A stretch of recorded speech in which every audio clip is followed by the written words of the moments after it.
No one tells you this, but the biggest barrier between you and the life you want to build has never been outside you. It is not a lack of opportunities. It is not luck that has not yet turned in your favor, and it is not the people who doubted you. It is the moment you begin to doubt yourself, because from that moment on, you start giving up before you even try. Life's greatest achievements rarely belong to the smartest person or the most talented one. They belong to the person who had the courage to believe in themselves, even when there was no guarantee that things would work out.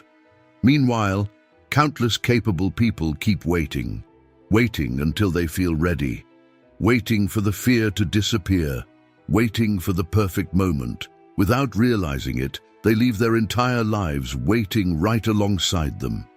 That is exactly how doubt steals your future. It does not have to stop you from taking action. It only has to convince you that you are not enough yet. It lives in the opportunities you never embraced, in the conversations that never happened, in the dreams that never made it beyond your imagination. And most of all, it lives in the distance between the person you are today and the person you could have become if you had trusted yourself just a little more. The good news is that doubt has never been a life sentence. It is simply a habit of the mind. And anything the mind has learned can also be changed. That is what the Stoics understood more than 2,000 years ago. The way you see yourself influences every decision you make, every risk you are willing to take, and every opportunity you have the courage to seize. Change the way you see yourself, and little by little your entire life will begin to change along with it. Because when you learn to trust yourself, you stop living within the limits of fear, and you begin to be guided by possibility. In this video, I have gathered Stoic lessons that can dismantle, one by one, the lies that insecurity keeps repeating inside your mind. Not so you can simply admire an ancient philosophy, but so that the next time doubt tries to convince you to stop, there will be a much stronger voice reminding you of what you are truly capable of becoming. If today you choose to trust yourself more than your fears, write this in the comments. I trust the person I'm becoming. Because a seed never had to see the tree to keep growing. It simply kept growing, and maybe the only thing standing between you and a transformed life is doing the very same thing. Let's begin. Lesson 1. Stop looking for confidence. Start building it. There is a lie you may have carried for so long that you no longer realize it is a lie. The belief that some people are simply born confident and you just were not that lucky. That confidence is a gift, a personality trait you either come into the world with or you do not. And if you did not get it, you will spend your whole life sitting in the back seat, watching confident people move ahead while you stay behind. Today, you are going to discover why that is false and why realizing it changes everything.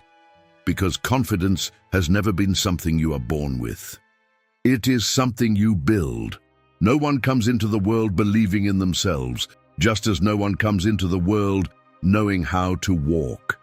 The difference between a confident person and an insecure one is almost never what they were born as. It is what one person built and the other has not started building yet. And unlike a gift, something you build is within everyone's reach, including yours, starting right now. Let me tell you about someone who proved this in the most extraordinary way imaginable.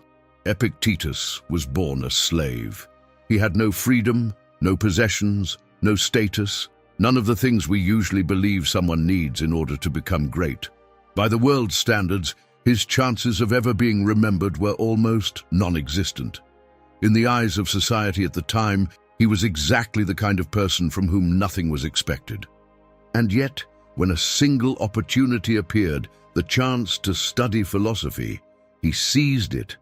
Not because someone convinced him he was capable. No one was going to tell a slave that. He seized it because he decided on his own that he had something to offer, even while sitting in the same room as the sons of the wealthiest men in Rome. And that slave against every possible odds, became one of the greatest philosophers in history. A teacher whose words have traveled across 2,000 years and have reached you today. Stop for a moment and think about what that means. If a man who started with nothing, no freedom, no rights, no one believing in him, built enough confidence to change the course of his own life, then the idea that you weren't born confident stops being an excuse, because he was not born confident either. He built it, and he started from a place far lower than yours. And this is not just a story to motivate you. It is a reminder of the strength you already possess, because confidence has never been about where you begin. It has always been about choosing to move forward, even without any guarantee that you will make it. No one is born confident. The people you admire for their confidence did not receive it ready-made. They built it one choice at a time, usually while feeling terrified in the beginning. No one becomes confident first and then takes action. It works the other way around. You act while you are afraid, it goes well, and you gain a little confidence. You act again with a little less fear, it goes well again, and that confidence grows. Confidence is not the cause of action, it is the result of it. Anyone who waits to feel ready before beginning has reversed the natural order of things, and that is why they keep waiting forever. Readiness does not come first. It comes as the reward for those who had the courage to begin before they felt prepared. And this is where the truth about doubt, the part no one tells you, begins. Doubt is not measuring your ability. It is measuring your discomfort with the unknown. Think about it. You only doubt yourself in the things you have never done before, never in the things you already know how to do. You do not wake up wondering whether you know how to walk or speak or do the things you do every single day. Doubt only appears at the edge of something new, which means it is not a sign that you are incapable. It is a sign that you are about to grow. Doubt does not mark your limit. It marks your edge, the exact place where you have never been before, but where you are fully capable of going. That is why your greatest enemy here is not fear itself.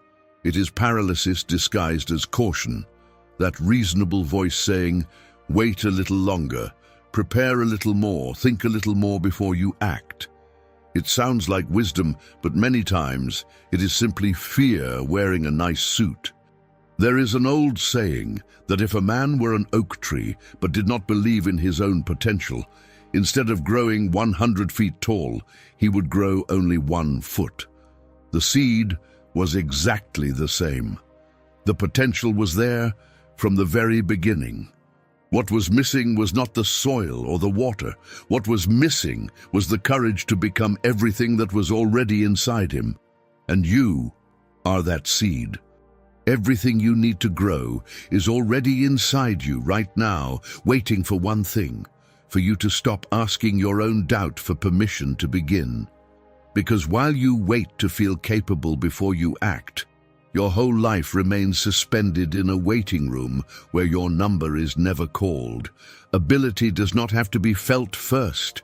It has to be used, and it reveals itself through use. Marcus Aurelius, who ruled the greatest empire in the world, wrote himself a reminder that serves as an instruction for every one of us. Focus completely on what needs to be done right now. Free yourself from every distraction and stop letting your emotions override what your reason already knows is right. He did not write, wait until confidence arrives. He said, act now, in the present moment, with seriousness, and do not let the storm inside you have more authority than what you already know you need to do. Because doubt survives on one fuel alone, time to imagine everything that could go wrong. When your attention is trapped in the past that wounded you or the future that frightens you, fear grows, because an unchecked mind is where fear is created. But when you bring your attention back to the present, to the very next concrete step right in front of you, courage almost appears on its own. Not because fear disappeared, but because there is no longer any room left for it to grow. So stop treating doubt like a judge who gets to decide what you can or cannot do. It has never had that authority. It is only a feeling, and feelings do not define who you are. Your choices do. The next time that voice says you are not capable, answer it with the one thing it cannot stand: action.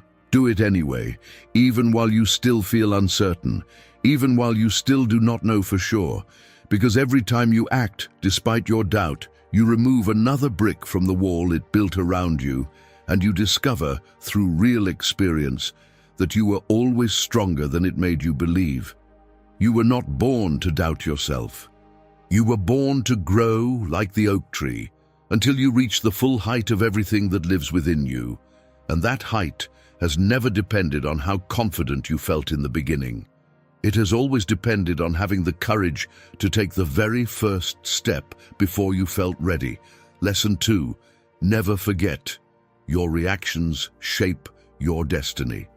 Stop for a moment and let this idea sink in, because it is one of the most liberating truths you can ever understand. Your life is not defined by what happens to you, but by what you do with what happens. And the part that matters most, that second part, is entirely in your hands. At first glance, it may seem like nothing more than a philosophical idea. It is not. It is the difference between living a life where you feel at the mercy of the world and living a life where you feel in control of it. Most people believe their destiny is determined by what happens to them, so they spend their lives waiting for the right things to happen before they allow themselves to be happy. But destiny is not built by events. It is built by your response to them. Epictetus expressed this with remarkable clarity, and what he said changes everything. You do not choose what happens to you, but you do choose how you respond. At first, that may sound like very little, almost as if he were taking power away from you instead of giving it to you. After all, if I cannot control what happens, then what do I have left? But the truth is exactly the opposite. He is placing in your hands the only thing that truly matters, and the only thing you have always had the power to control. Think about why. Whatever happens, no matter what it is, becomes a fixed moment in time. It happens, it is over, and the very next instant it belongs to the past. There is no force in the world that can undo it. Spending your energy trying to change what has already happened is like rowing against a current that no longer exists. You exhaust yourself, and you never move forward. But your response is not trapped in the past. It is happening right now, in the present, the only place where you can truly act. That is why it is so powerful. It is the exact point where your strength meets reality. And here is what very few people realize. Between what happens to you and the way you respond, there is a space. Sometimes it lasts only a second, but it is there. Most people live as though that space does not exist, as if an event automatically pulls a reaction out of them with no choice involved. They receive bad news, and they immediately fall apart as though there were no other option. But there is. That space belongs to you, and within it lives your freedom. Learning to recognize it, learning to breathe inside it before you respond, is learning how to shape your own destiny. Hardships will find you. They will find every person who is alive, without exception, no matter how wise, prepared, or careful they may be. That is not a sign of weakness, and it is not bad luck. It is simply part of being human. What has always separated one life from another is not the absence of hardship. It is what each person chooses to do after it arrives. Take the same event, a divorce, and place it in the lives of two different people. For the first person, it becomes the doorway to depression and self-pity, the final proof that life has been unfair, that they did not deserve what happened, that something inside them is permanently broken. Every day that follows is lived beneath the weight of that loss. For the second person, the very same divorce, carrying the very same pain, because the pain is real in both cases, becomes the beginning of a journey of self-discovery.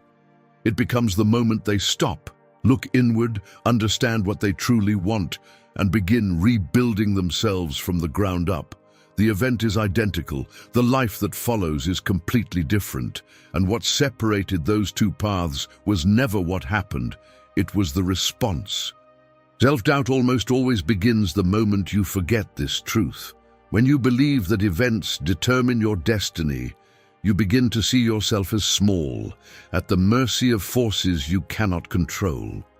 It is only natural to doubt yourself when you believe you have no power.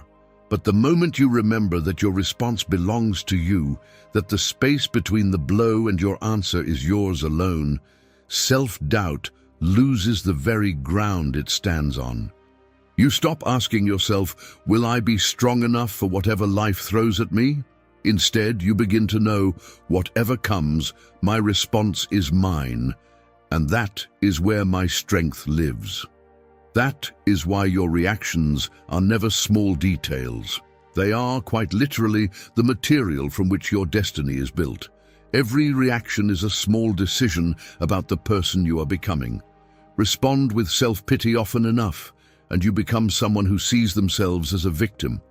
Respond with a willingness to learn, and you become someone who grows through everything. No one becomes either person overnight. It happens gradually, one response at a time, just as a drop of water carves through stone, not by force, but through constant repetition. You cannot control the storm, but you can control the helm. And as long as your hands remain on that helm, no circumstance has the final say over your life. The next time something difficult happens, remember that, in that very moment, the most important part has not yet been decided. It is waiting for you in your response. That is where your life is truly shaped, not by what the world hands you, but by what you choose to do with it. And that choice has always been yours. Lesson 3. The first step always matters most. Maybe you doubt yourself for one simple reason. You look at where you want to go, you see how far away it is, and before you even take the first step, you decide that you are not capable of getting there. But notice something. You have never tested your ability. You have only tested your willingness to face everything all at once. And no one can handle everything all at once, because nothing that is great started out great. The tree that now covers an entire street with shade once fit in the palm of a hand. It was a seed. The tallest building began with a hole in the ground. And what you want most for your life fits right now into such a small action that you almost feel embarrassed to call it a beginning. But that action is not insignificant. It is the seed. And here is what changes everything. You do not have to change all at once. No one does.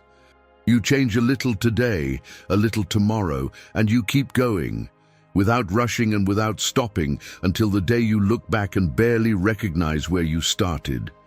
The transformation that seems impossible from a distance is nothing more than a series of small steps that you had the courage not to interrupt. And this is where everything starts working in your favor. A small step is always possible. No matter how tired, lost, or uncertain you feel today, reading one page, you can do that. Taking a 10-minute walk, you can do that. Setting aside a little money, you can do that. And notice what happens to your self-doubt when it faces that. It cannot survive. How can you doubt yourself when you are doing something you know, without the slightest uncertainty that you are capable of doing? Starting small does not give you an easier task. It takes away your excuses. Want an example? Reading more. Almost everyone sets a huge goal, 20 books a year, gives up by the second week, and then keeps that as one more piece of evidence that they just can't do it. You do not need that, and you never did. Read one page a day. It seems far too small to change anything, And that is exactly where the power lies. 1 page a day becomes more than 300 pages by the end of the year. Entire books built through an effort that never felt overwhelming on any single day. As Epictetus said, nothing great is created all at once. It is the same idea James Clear describes in Atomic Habits. An atom is the smallest unit of matter, and yet everything is built from it. Your smallest habits work the same way. They seem like nothing, but they become everything. And the math is simple. Improve by just 1% today. Tomorrow you will barely notice the difference. But that 1% does not simply add up. It builds on what came before it, day after day. By the end of a year, you are not just a little better, you are almost unrecognizable, because it is not what you do in a single day that transforms you. It is the repetition of those actions, slowly shaping the person you are becoming. Now pay attention to the one enemy of all of this, because it is closer than you think. Its name is someday. Someday I will become an avid reader, but I'll start tomorrow. Someday I will get in shape, but today I'll order takeout. Someday I'll have money to invest, but this month I'll spend it instead. Someday feels comforting because it asks nothing of you right now. And that is exactly why it betrays you. It steals the only place where real change actually exists, which is today. So turn your back on the grand promise and look at what is right in front of you, at what fits into your day today. 1 page, a healthier lunch, 1 less unnecessary purchase, a calmer response. Up close, these victories are almost invisible, so easy to dismiss. But keep adding them together day after day, and eventually you will reach a moment when you cannot believe how much you have built without ever taking one giant step. No step is too small to count, and this is the most liberating part of all. You do not have to become someone else before you begin. You do not have to wait until you feel ready, motivated, or confident. You only need to take one step, the smallest one you can take today, and have the courage to take it again tomorrow. That is how everything great in the world began, and that is exactly how it will begin for you. Lesson 4. The fear of failure is lying to you. There is a fear that may be holding you back right now, and the worst part is that it disguises itself as caution. It is the fear of failure, that voice that says, "It's better not to try than to try and fail." It sounds like it is protecting you. In reality, it is keeping you trapped. That fear is not born from failure itself. No one is afraid of falling. What frightens you is what you believe the fall will say about you. If I fail, I'll prove that I was never good enough. That sentence, not failure itself, is what keeps people frozen. And that is exactly where the lie begins. Because failing has never proved that someone was incapable. Failing only proves that they were moving forward. Think about anything you are good at today. Walking, writing, driving, your career. There is not a single one of those skills that you did not build by making mistakes first. You fell before you walked. You scribbled before you wrote well. Mistakes were never the obstacle on the path to mastery. They were the path. They always have been. Mistakes are not the opposite of progress. They are what progress looks like. No one improves what is already working perfectly. You only adjust what did not work. Every failed attempt gives you information that success never could. It shows you exactly what needs to change. The people who never make mistakes are not the ones who go the farthest. They are the ones who never leave their comfort zone long enough to discover what they are truly capable of. Epictetus once said something that at first glance almost sounds like an insult, that being treated like a fool is sometimes one of the best things that can happen to you. It sounds strange until you understand what he meant. To him, anyone who is too afraid of looking ignorant never truly learns anything, because living to protect your image means refusing every mistake that has something to teach you. Accepting that you may look foolish today is the price of not remaining foolish tomorrow. The pride that protects you from embarrassment is the very thing that keeps you locked exactly where you are. And here is what no one tells you about the fear of failure. It is only as big as your mind allows it to be. Most failures are small and temporary. It is an unanswered message, a project that did not work out, an attempt that fell short. The one who turns that into a verdict about who you are is not the world. It is the voice inside your head, repeating that one stumble says something about your worth, and that voice can be trained to grow quiet. No external event defines who you are. Praise does not make you great, and criticism does not make you small. Succeeding or failing does not change your worth, it only changes the outcome of that particular moment. You are not yesterday's success, and you are not today's mistake. You are the person who decides what to do with both. Think of a scientist in a laboratory. He tests a formula, it fails. He writes down what went wrong, and he tries again. He does not shut down the laboratory after the first mistake, nor does he convince himself that he was never meant for that work. To him, every failed experiment is not a failure. It is one more possibility eliminated, one less path to explore before finding the one that works. He does not fear mistakes. He depends on them. And that is exactly how every major discovery in history has happened, not in spite of failure, but because of it. You are that scientist in your own life. Every attempt that does not work out is not a door closing on you. It is simply one fewer door standing between you and what you are searching for. But that only works if you do one thing. Keep trying after you fail. A mistake only becomes a lesson for the person who comes back. For the one who quits, it becomes just another piece of evidence supporting the old story that they were never capable. The difference between those two people was never the mistake. It was what each one chose to do in the very next moment.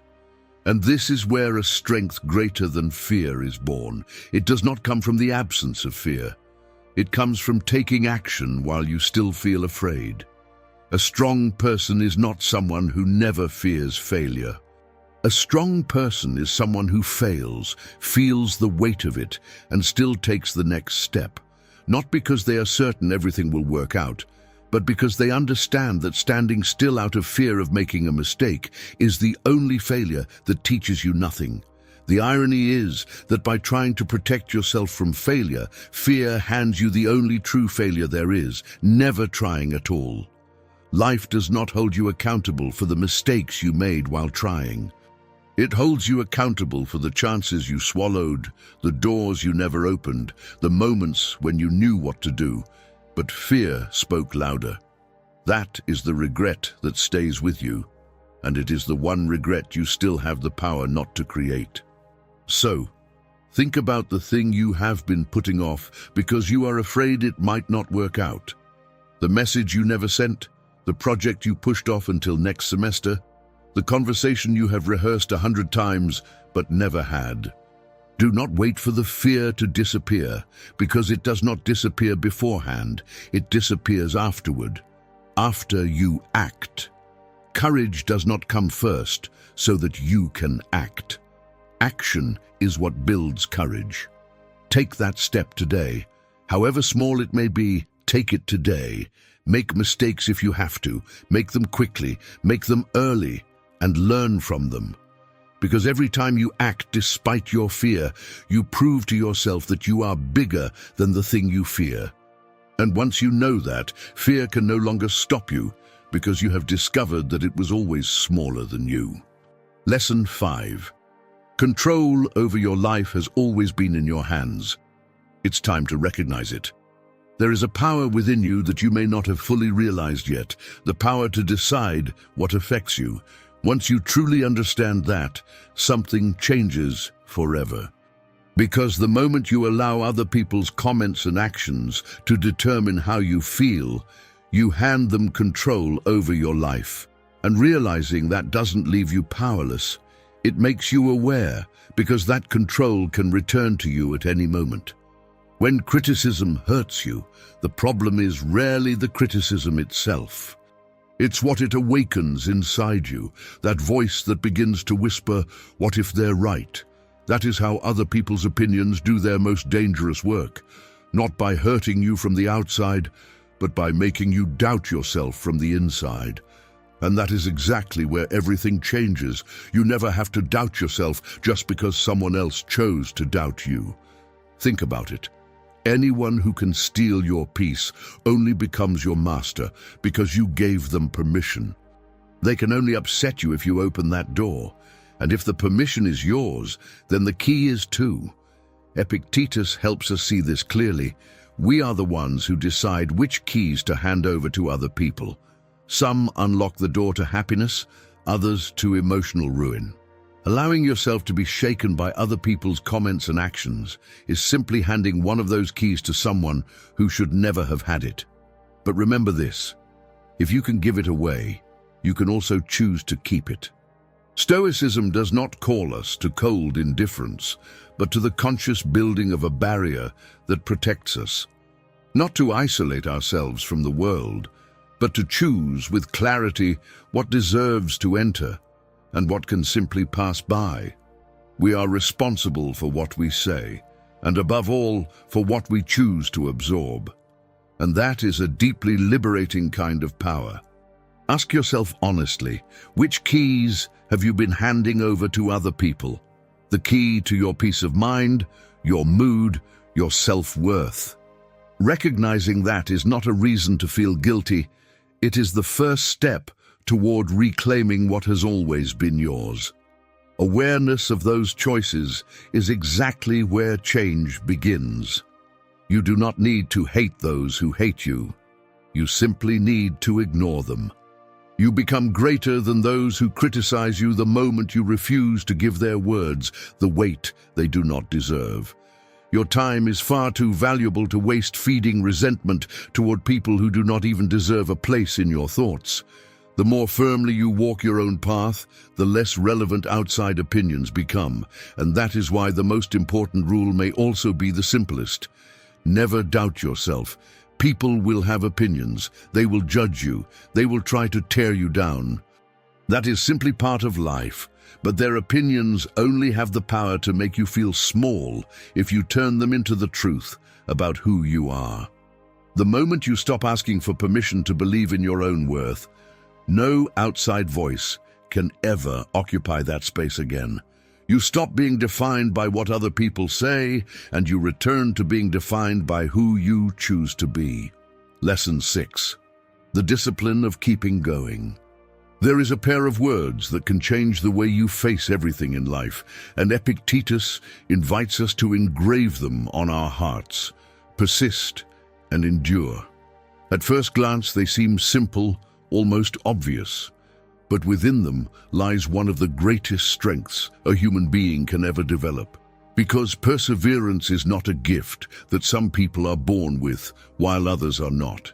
It is a choice you make over and over again, every time an obstacle appears in your path. And every time you choose to keep going, you become stronger. Endurance is the other side of that same coin. It is the armor you put on against the setbacks, discouragements, and frustrations that will inevitably become part of your journey. The difference is not in avoiding life's storms. It is in learning to remain standing while they pass. And this is where you learn not to doubt yourself, because to persist is to keep moving toward something. To endure is to refuse to give in to what tries to knock you down. One is forward movement, the other is steadfastness. And most people fail, not because they lack the desire to move forward, but because they do not know how to sustain the effort once it stops producing immediate results. It is easy to persist when you are winning, but what separates those who reach their destination from those who give up is the ability to endure precisely at the point where nothing seems to be working. What the Stoics understood, and what applies to you as well, is that perseverance is not a quality you either have or do not have. It behaves like a muscle, and that has a practical consequence that changes everything. It means that it is not depleted by use, it grows because of it. Every time you sustain your effort through a challenge, you are not simply getting through that moment. You are increasing your ability to get through the next one. Today's effort is not an expense, it is an investment. That is why endurance works like armor. Not because it makes you insensitive, pain and frustration will still exist, but because it keeps them from having the final say over your decisions. The difference between those who break and those who rise has never been the absence of storms. It has always been what each person built within themselves before those storms arrived.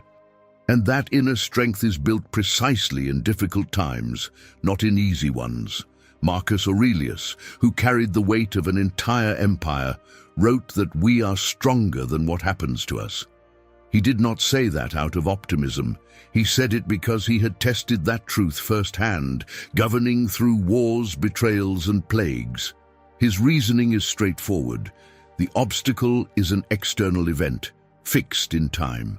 Your response to it is internal, and that is something you can develop. That is why, over time, what stands before you stops being greater than what you become by facing it. That is how persistence and endurance become the pillars of a life lived with resilience and courage. Not a life without difficulties, because that does not exist for anyone, but a life in which difficulties no longer have the final word.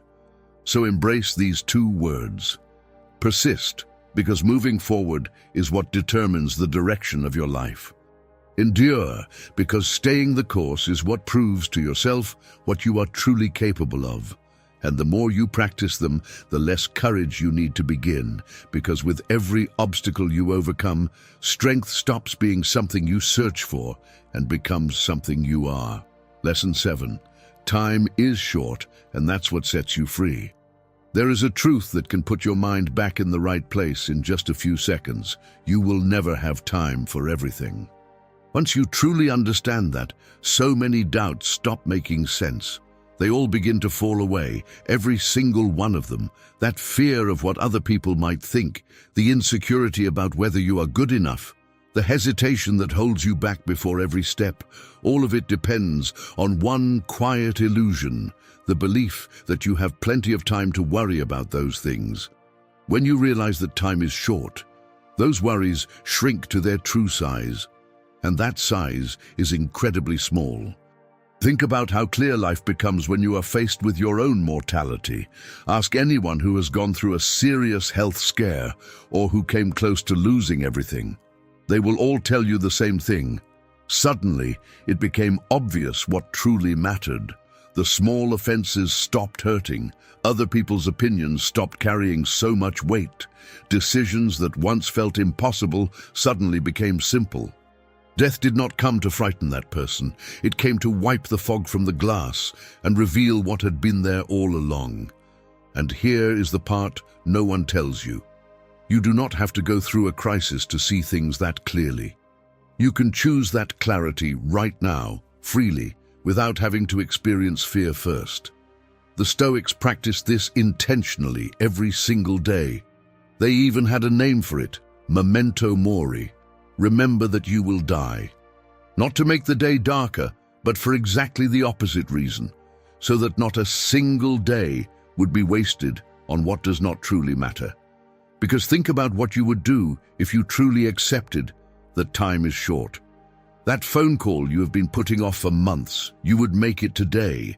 That step in your career you keep waiting to take until the perfect moment arrives, you would take it now, even if it is imperfect. Those words, I love you, I'm sorry, and thank you, that have been stuck in your throat, you would say them before the opportunity slipped away. And the person you have always planned to become, someday. You would begin becoming that person today, because you would realize that someday was never a date on the calendar. It was always an excuse. Notice the beautiful irony in all of this. The awareness that life will end is exactly what makes you start living. People who believe they have unlimited time keep postponing forever. People who understand that time is finite take action. Urgency is not there to fill you with anxiety. It is there to push you toward what you have always known truly matters, but kept postponing because you thought there would always be more time. None of this is about accumulating more. The Stoics understood something that the modern world often forgets. You spend half your life collecting things you will never take with you. Possessions, status, numbers in a bank account. That is not to say those things have no value, but in the end, no one lies in bed on their last day wishing they had worked more just to buy more. What people long for is time. One more conversation, one more hug, one more chance to say what they never said. What fills a life is not what you owned, it is what you experienced and who you shared it with. So do not treat this as a dark thought to lock away in a drawer. Treat it for what it truly is, the most honest and the most liberating reminder you will ever receive. You do not have all the time in the world, and that is exactly what makes every single day valuable enough not to waste on fear, doubt, or procrastination. Make the call today. Say what needs to be said today. Start becoming the person you want to be today, with your very next choice, not in some next life, because you never had unlimited time. You have only ever had this moment. And this moment, if you choose it, is more than enough to begin truly living. The Stoic house is where time does not erase wisdom, it simply passes it on to new hearts. If this message spoke to you, leave a like, share this sense of peace with others, and subscribe to continue this journey with us.